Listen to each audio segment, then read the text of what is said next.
दोस्तों चलिए आज की वीडियो शुरू करते हैं। दोस्तों वीडियो शुरू करने से पहले मैं आपको एक बात बता दूं कि आपने अभी तक हमारे इस चैनल को सब्सक्राइब नहीं किया हो तो नीचे पर आपको ग्रीन बटन में सब्सक्राइब करके लिखा रहा होगा, इसके ऊपर क्लिक कर लीजिए और साइड में नोटिफिकेशन बेल भी आएगा, उसको भी क्लिक कर लें ताकि आपको मिल सके हमारे अगले वीडियो की नोटिफिकेशन सबसे पहले और आप कुछ नया नया सीख सके।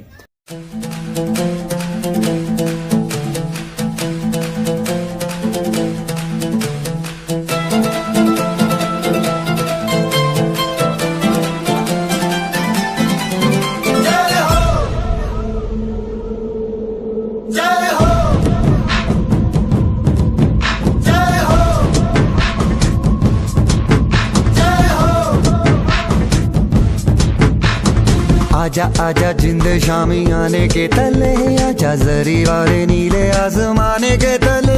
जय हो जय हो। आजा आजा जिंद शामी आने के तले, आजा जरी वाले नीले आसमाने के तले। जय हो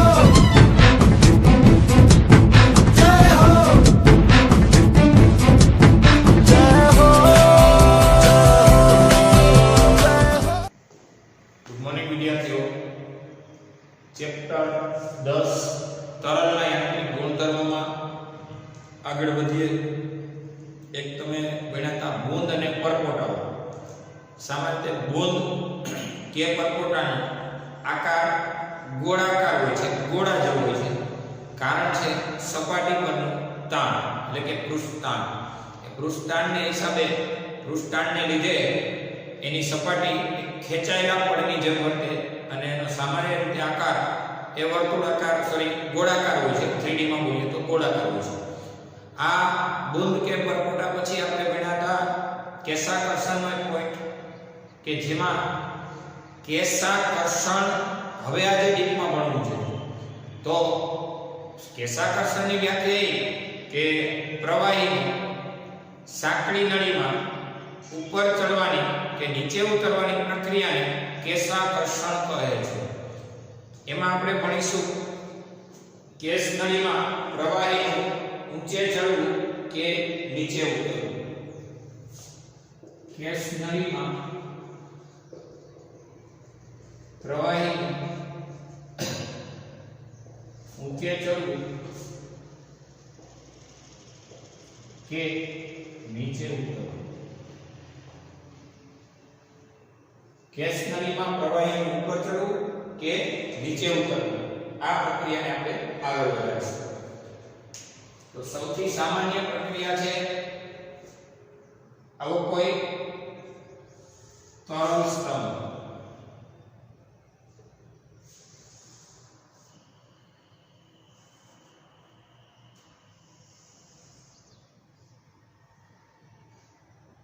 આ છે तरल स्तंभ, जेमा આપણે ભરીએ પાણી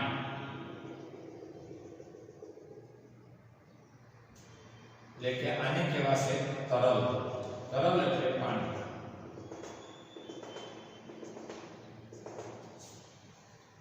હવે એમાં જોડાઈએ સાંકડી નળી જેને કહેવાય કેશ નળી। ખરેખર કેશ એટલે વાળ, વાડ જેટલી આડછેદ વાળી નળી, પણ એટલી બધી આડછેદ વાળી નળીમાં પ્રવાહીને ઉપર નીચે જોવું મુશ્કેલ હોય એટલે એથી સહેજ મોટી ચાલે, આવી આપણે કેશ નળી છે।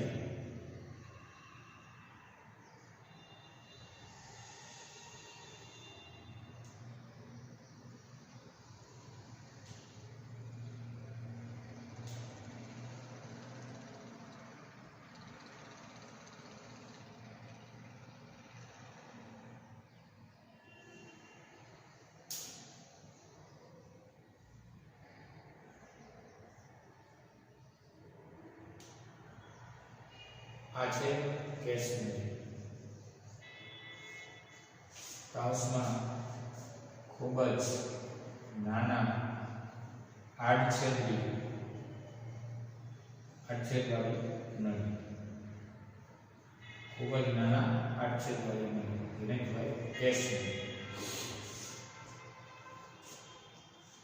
તો અહીંયા પ્રવાહી તરીકે પાણી છે। કેસ નળીમાં આ તરલ એ મૂળ સ્થિતિથી h જેટલી ઊંચાઈએ ચડશે અને અહીંયા અંતર્ગોળ મેનિસ્કસ થશે. અંતર્ગોળ મેનિસ્કસ એટલે કે અંતર્ગોળ મુક્ત સપાટી. મેનિસ્કસને કહેવાય મુક્ત સપાટી. પ્રવાહી એટલે કે પાણી h ઊંચાઈ સુધી ઉપર ચડશે.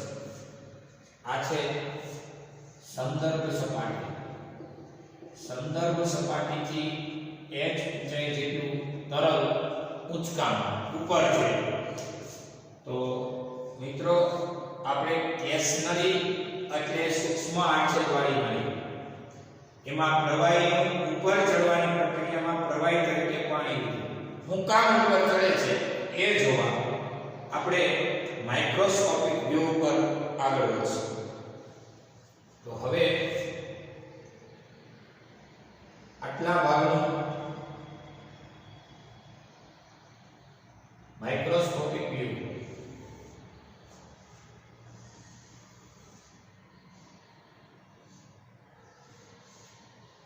આટલા ભાગનું માઇક્રોસ્કોપિક વ્યૂ.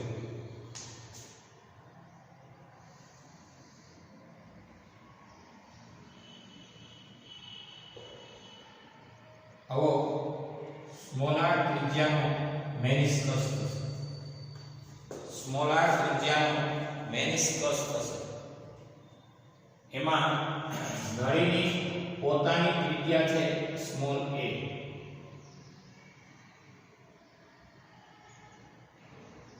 સ્મોલ a એ કેસ નળીની ત્રિજ્યા છે.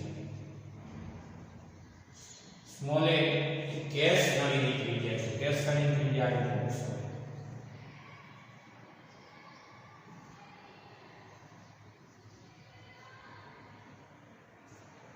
અને હવે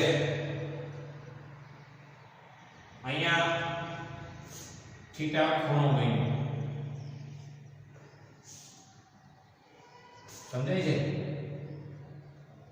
આ આપણું અંતર્ગોળ મેનિસ્કસ. અંતર્ગોળ મેનિસ્કસ. હા, આ સ્મોલ a ત્રિજ્યાની કેસ નળી.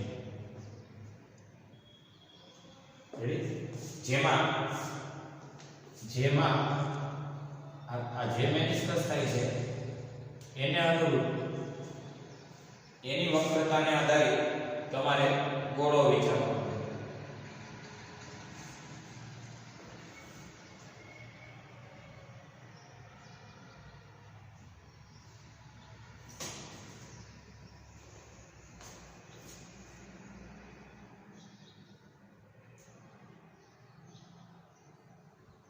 આ અંતર્ગોળ મેનિસ્કસ. અંતર્ગોળ મેનિસ્કસ આ છે. આ તો જોવો છો એને માઇક્રોસ્કોપિક વ્યૂ ઉપર બતાવવામાં આવે છે. એમાં સ્મોલ a ત્રિજ્યાનો શું છે? સ્મોલ a ત્રિજ્યાનો તો કે સ્મોલ a ત્રિજ્યાની કેસ નળીની ત્રિજ્યા છે. અને એમાં સ્મોલાર ત્રિજ્યાનો કાલ્પનિક ગોળો કે જેની એક સપાટી મેનિસ્કસ હોય. કાલ્પનિક ગોળો કે જેની સપાટી કઈ હોય? આ સપાટી મેનિસ્કસ હોય. સ્મોલ a કેસ નળીની ત્રિજ્યા છે અને સ્મોલાર ત્રિજ્યાનો કાલ્પનિક ગોળો કે જેની એક સપાટી હોય આપણી અંતર્ગોળ મેનિસ્કસ.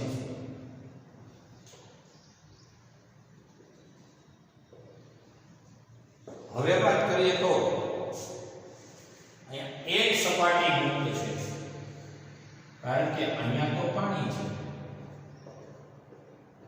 અહીંયા તો બધું છે પાણી છે. એટલે આ મેનિસ્કસની એક સપાટી મુક્ત એટલે કે હવાના સંપર્કમાં હોવાથી Pi minus Po એટલે થાય 2s upon r. આ બે સપાટી મુક્ત હોત તો 4s upon r યાદ કરો તો પરપોટા જેવો છે. પરપોટા માટે બે સપાટી મુક્ત, એક અંદરની અને એક બહારની. તમારી પાસે સૂત્ર છે લાસ્ટ લેક્ચરમાં ભણ્યા હતા Pi minus Po. એક સપાટી મુક્ત હોય બુંદ હોય તો 2s upon r.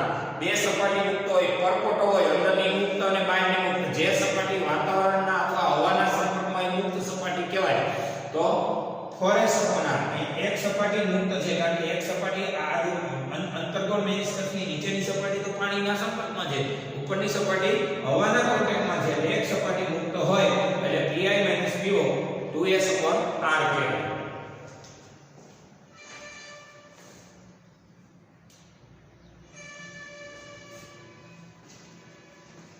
હવે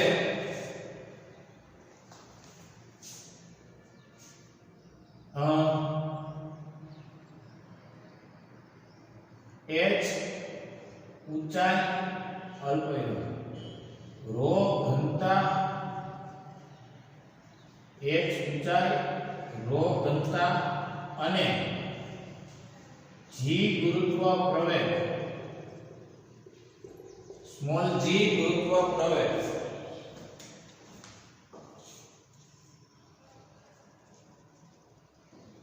ના સંદર્ભમાં ગેજ દબાણ અથવા દબાણ તફાવત જેને કહેવાય Pi minus Po h ρ g.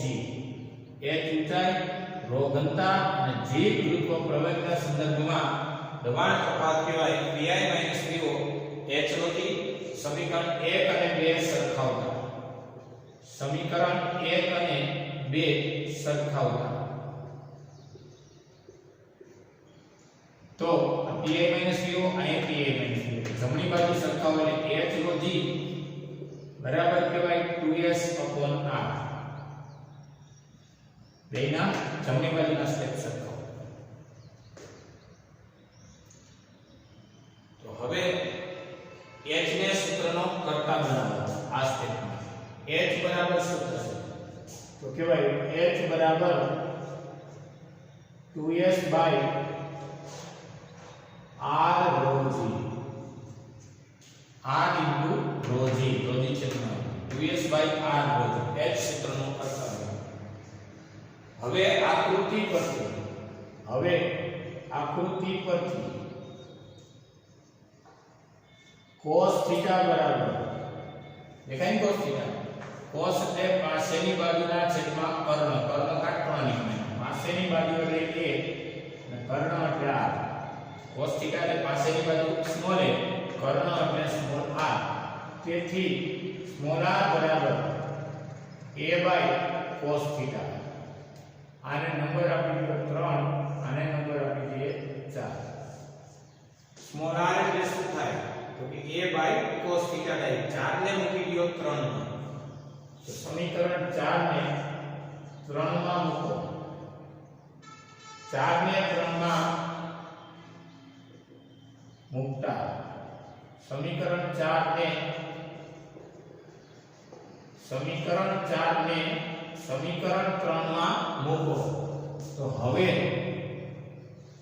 h બરાબર 2s by r એટલે કોણ a by cos theta r into ρ g. 4 ની મૂકો કર્ણમાં અને સ્મોલ r એટલે a by cos theta આ સ્મોલ r અને into ρ g. છેદનો છેદ ક્યાં ગયો અંશમાં એટલે h બરાબર થશે 2s into cos theta by a ρ g. આ છેદ એનો છેદ cos theta ગયો અંશ. તો હવે 2s cos theta by a ρ g આ સૂત્ર તમારા માટે અતિશય કામનું થશે નંબર 5, અતિશય કામનું. અને હવે એના અંતર્ગત આપણે સમજવાની ટ્રાય કરીએ. શું સમજશું? તો કે જો થીટા લઘુ કોણ હોય, થીટા લઘુ કોણ ક્યારે હોય? તો પ્રવાહી એટલે પાણી અને ઘન એટલે આ કાચની સપાટી ના સંપર્ક બિંદુ, પ્રવાહીની સપાટીએ દોરેલો સ્પર્શક, આને કહેવાય સ્પર્શક, અને સ્પર્શક અને પ્રવાહીની ઘન સાથેની સપાટી વચ્ચેનો ખૂણો, આ ખૂણાને કહેવાય થીટા. આ થીટા લઘુ કોણ હોય તો થીટા લઘુ કોણ હોય, લઘુ કોણ ક્યારે કહેવાય? જો આ 0 ડિગ્રી, π/2, π, 3π/2, આ 2π, all s t c.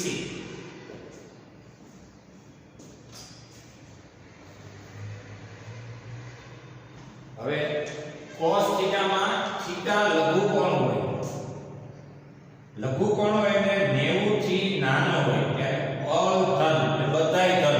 તો આ cos કોણ કેવો થાય? ધન એટલે h ધન.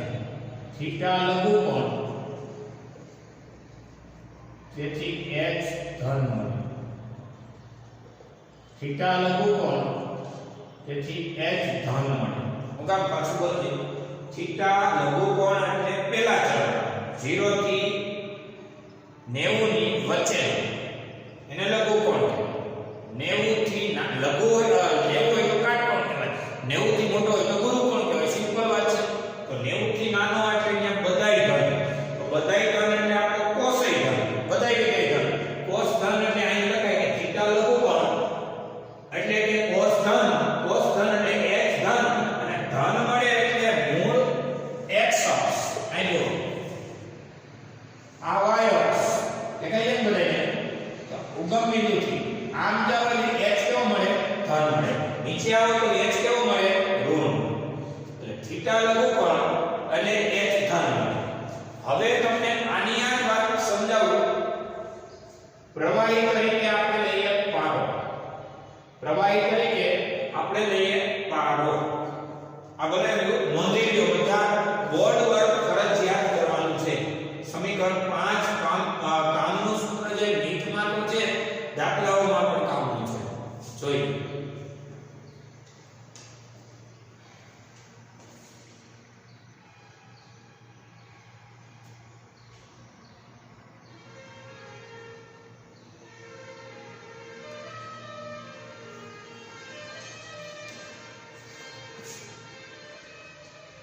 હવે આપણે તરલ તરીકે આ પાત્રમાં પારો કરીએ.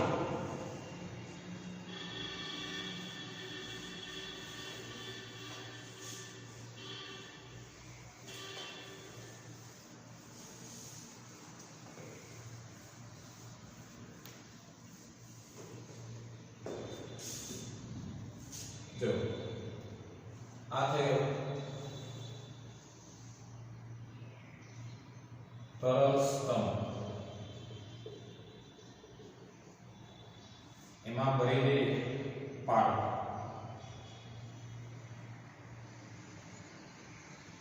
પારો ભર્યો એટલે શું થાય? તો ત્યાં સંપર્ક બિંદુ આપણે ભરીએ પારો. પેલા શું કર્યું? પાણી. તો આ સંપર્ક બિંદુ પ્રવાહીની સપાટીએ સ્પર્શક અને પ્રવાહીની ઘન સાથેની સપાટી વચ્ચેનો ખૂણો એટલે આ ખૂણો થયો ગુરુ ખૂણો.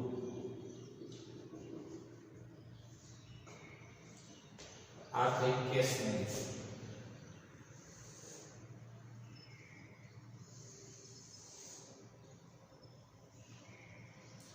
પારો કરશો તો કેસનરીમાં શું પોઝિશન આવશે એ કરી દઈએ છીએ.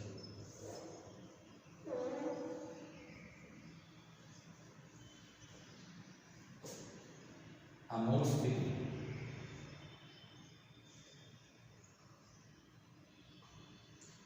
અહીંથી h ઊંચાઈ જેટલો નીચે ઉતરશે. કોણ? પારો.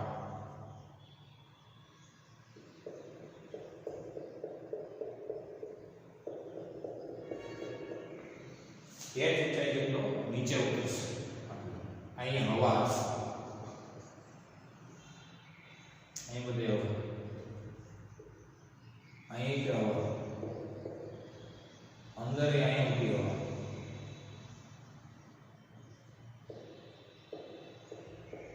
આને કહેવાય બહિર્ગોળ મેનિસ્કસ.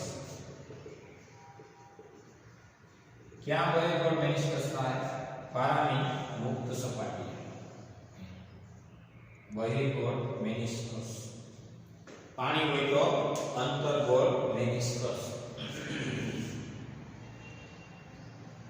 હવે વાત રહી આપણા સમીકરણ 5 માં. સમજો સમીકરણ 5 પરથી, સમીકરણ 5 પરથી h બરાબર 2s cos θ y a rho g બધું કાઢવું.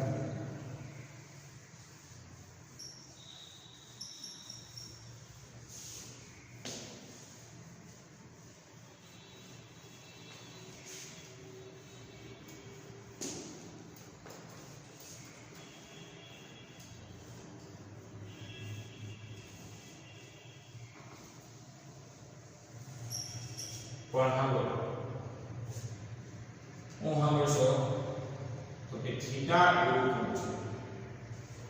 ત્યાં પ્રવાહીના ઘનની સંપર્ક બિંદુએ થીટા ગુરુકોણ છે, એટલે કે પ્રવાહી દ્વારા ઘનની સપાટી ભીંજાતી નથી. તો થીટા ગુરુકોણ હોય એ લેવલ જો all s p c 0 π/2 pi 3 π/2 અને 2 એમાં થીટા ગુરુકોણ ચેક કરીએ.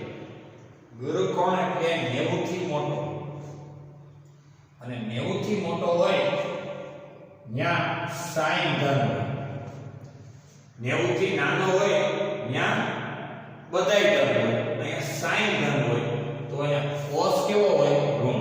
એટલે કે થીટા ગુરુકોણ, તેથી cos થીટા એ ઋણ હોય અને તેથી h ઋણ હોય.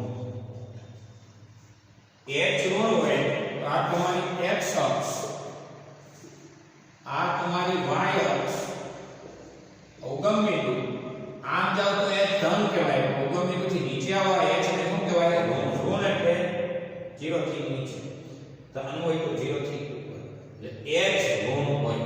h ઋણ હોય એટલે cos θ ઋણ, cos θ મતલબ થીટા ગુરુકોણ એટલે આ h ઋણ.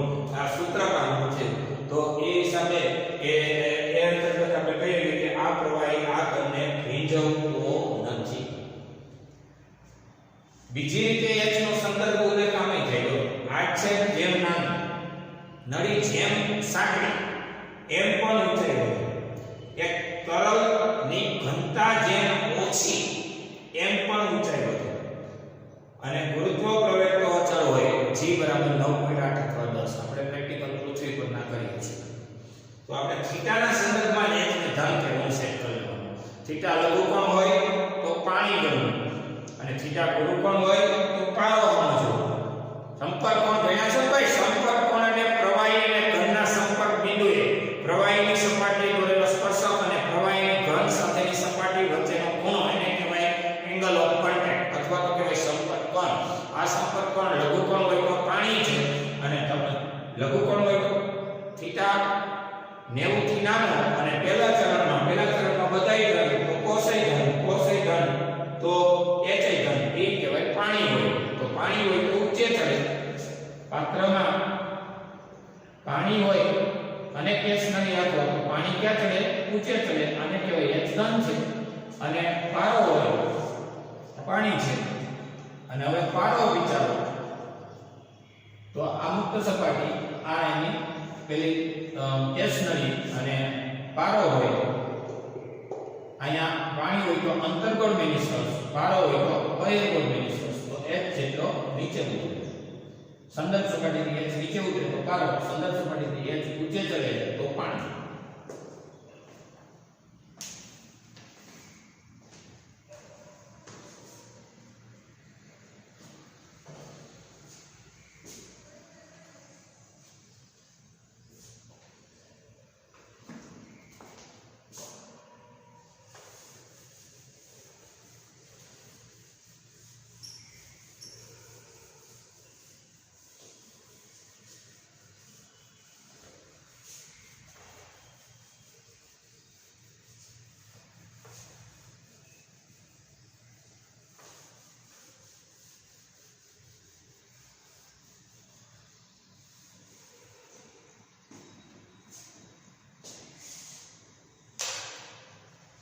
ત્યાર પછી છે ડિટર્જન્ટ અને પૃષ્ઠતાપ. ડિટર્જન્ટ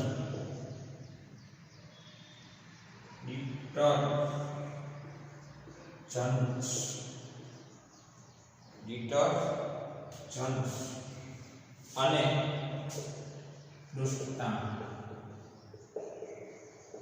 હવે પ્રક્ષાલન એટલે કે સપાટી પરના મેલ અથવા તેલી અશુદ્ધિ ના ડાઘને દૂર કરવાની પ્રક્રિયા ને પ્રક્ષાલન કહેવાય. તો સામાન્ય રીતે પાણી દ્વારા પાણી એક એટલું પ્યોર એટલું હોય તો એમાં પાણીમાં અત્યારે પ્રકાર આવી જાય છે. જનરલી પાણીમાં ભેગો ક્ષાર હોય, પાણીમાં ટેસ્ટ એ પ્યોર H2O ના સંદર્ભમાં કહી તો બિસ્લેરી વોટર અથવા મિનરલ વોટર જેવો ન આવતો. પાણી કડક પાણી ન હોય, નરમ પાણી હોય. આ વખતે તો સાબુ કે ડિટર્જન્ટ બધું વાપરવું પડે છે. સાદા પાણી માટે એટલે કે પ્યોર H2O માટે વાત કરીએ એટલે પ્યોર H2O ની વાત કરીએ. સામાન્ય પાણીની વાત તેલ કે મેલના ડાઘને દૂર કરી શકાતા નથી, પણ પાણીમાં ડિટર્જન્ટ અથવા સાબુ ઉમેરીને મેલ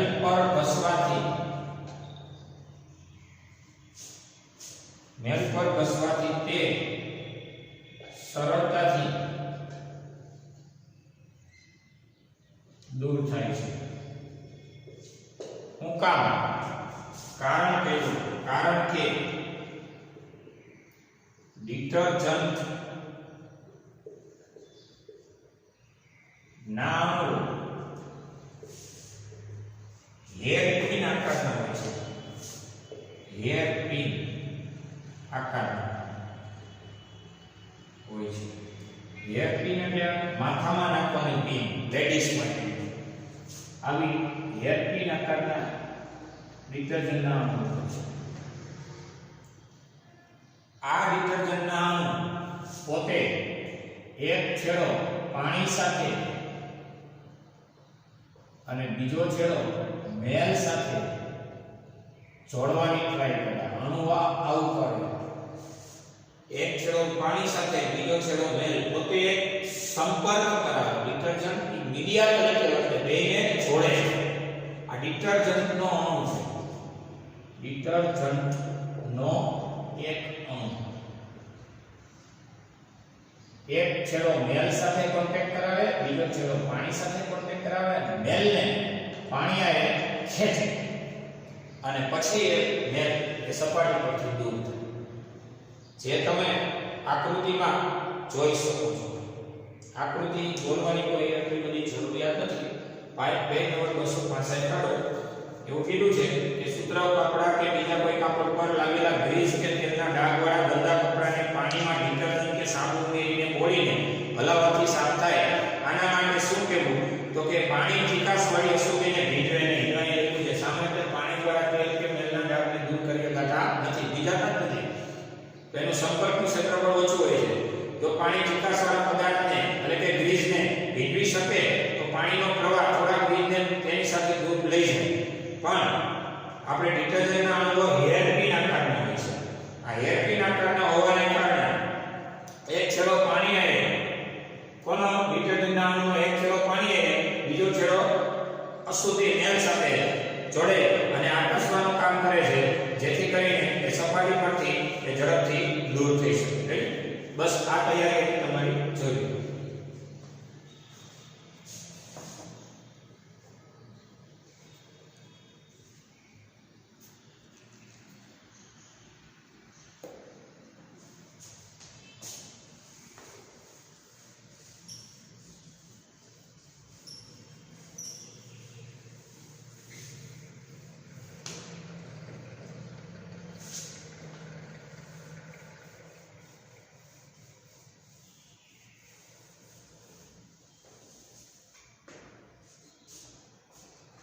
पेज नंबर 266 पर उदाहरण नंबर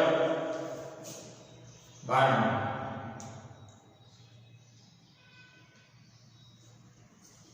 पेज नंबर 266 उदाहरण नंबर 12 2 मिलीमीटर व्यासની એક કેસ નળી નીચેનો છેડો કેસ નળીનો નીચેનો છેડો બીકરમાંના પાણીની સપાટીથી 8 સેન્ટીમીટર નીચે ડૂબાયેલ છે 8 સેન્ટીમીટર નીચે સુધી ડૂબાયેલ છે નળીના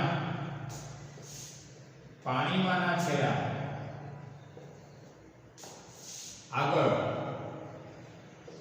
એક અર્ધગોળાકાર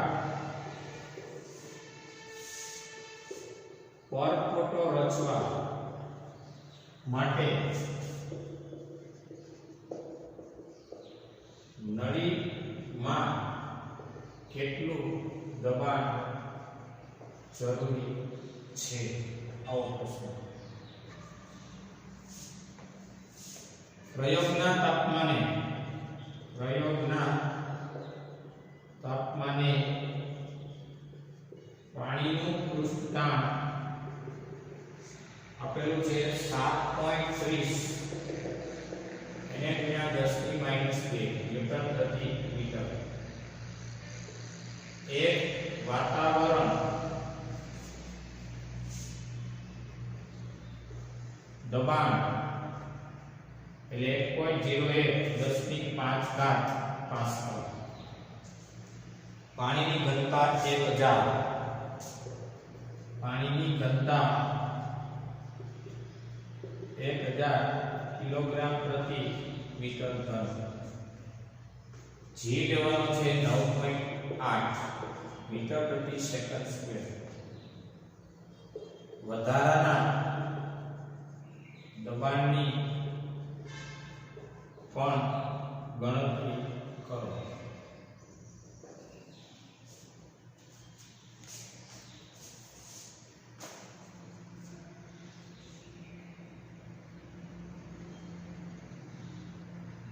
બે મિલીમીટર વ્યાસની એક કેસ નળીનો છેડો બીકરમાંના પાણીની સપાટીથી 8 સેન્ટીમીટર નીચે ડૂબાયેલો છે નળીના પાણીમાંના છેડા આગળ નળીનો પાણીમાંનો છેડો છે એના આગળ અર્ધગોળાકાર પરપોટો રચવા માટે નળીમાં કેટલું દબાણ જરૂરી છે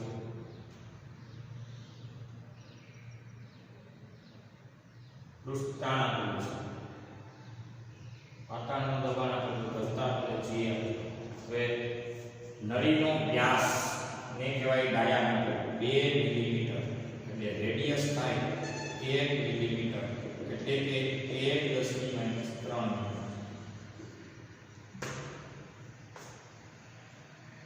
બીકરમાંના પાણીની સપાટી 8 સેન્ટીમીટર નીચે ડૂબાવે એ કઈ વાંધો નહીં હવે કેટલું દબાણ જરૂરી છે આ દબાણને કહેવાય આઉટર પ્રેશર કહેવાય નળીના પાણીમાં કેટલું દબાણ જરૂરી છે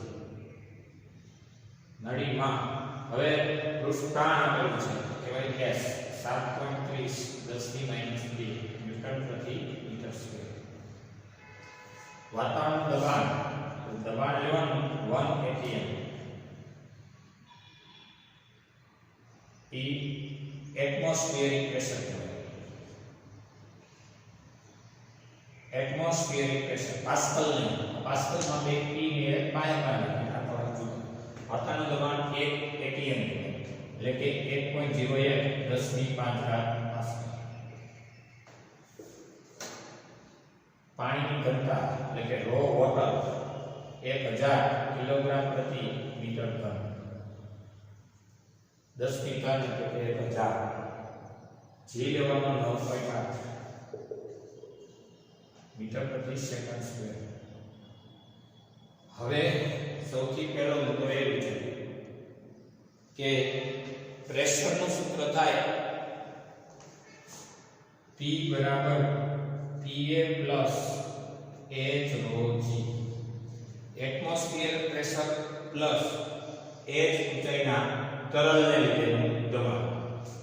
એટમોસ્ફિયર પ્રેશર કહેવાય 1.01 10 ની 5 પ્લસ કેટલી ઊંચાઈનું તરલ છે? H ઊંચાઈનું તરલ છે. એટલે 8 સેન્ટીમીટર નીચે ડૂબાયેલો છે. તો બીકરની સપાટી, બીકરમાંના પાણીની સપાટીથી 8 સેન્ટીમીટર નીચે ડૂબાયેલો છે કેસનળીનો છેડો. તો આ નીચેથી ઉપર સુધીની જે ઊંચાઈ થઈ એ 8 સેન્ટીમીટર એટલે કે 8 10 ની માઈનસ 2 મીટર. rho 10 ની 3 અને g 9.8. આ આપણે ગણતરી કરીશું. તો હવે 1.01 10 ની 5 અહીં 10 ની 1 3 માં 2 8 ગુણ્યા 9.8 78.4. તો હવે આને આમ જવા દે 101 પણ 10 ની 3 ઘાત 2 આમ જાય એટલે 3 ઘાત. આને 3 સેટ કરવી તો 2 આમ આવવા દે 0.784 તોય 10 ની 3 2 આમ આવે 2 વધે. તો હવે 101 વત્તા 0.784 101.784 બેમાંથી 10 ની 3 કોમન. આઉટર પ્રેશર મળશે. ફાઇનલી ઘાત સેટ કરો આમ આવવા દો એટલે 2 ઘાતનો વધારો એટલે 1.01 10 ની 5 ઘાત ન્યૂટન પ્રતિ મીટર સ્ક્વેર અથવા પાસ્કલ. આઉટર પ્રેશર છે.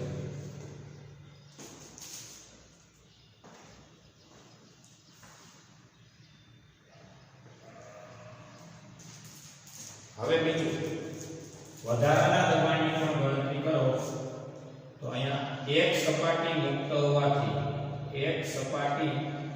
મુક્ત હોવાથી pi - pu 2s r. બે હોય તો 4s r. તો ઇનર પ્રેશરને સૂત્રનો કરતા બનાવો તો PO plus 2s r minus PO plus 2 થઈ જાય. pi બરાબર PO એટલે 1.01 10 ની 5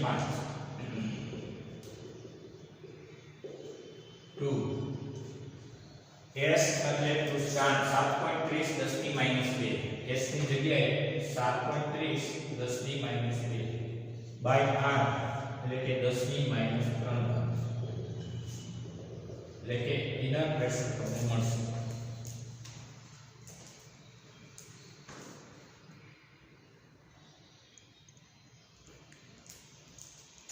જોઈએ આપણે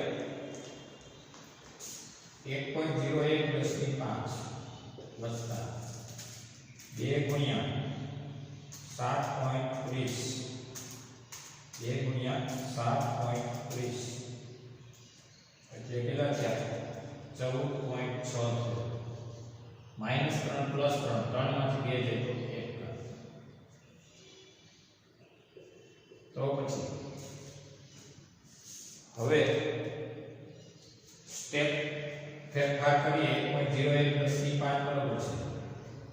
આને 5 ઘાત કરવા આટલું કરો કે 2 અને બીજા બે આમ 0.00 146 અને 10 ની જગ્યાએ 5 બે આમ અને બે બીજા ની એટલે 2 શૂન્ય. તો ફાઇનલ 10 ની 5 ઘાત કોમન કાઢીએ તો 1.01 વત્તા 0.00 146 1.01 146 10 ની 5 આજે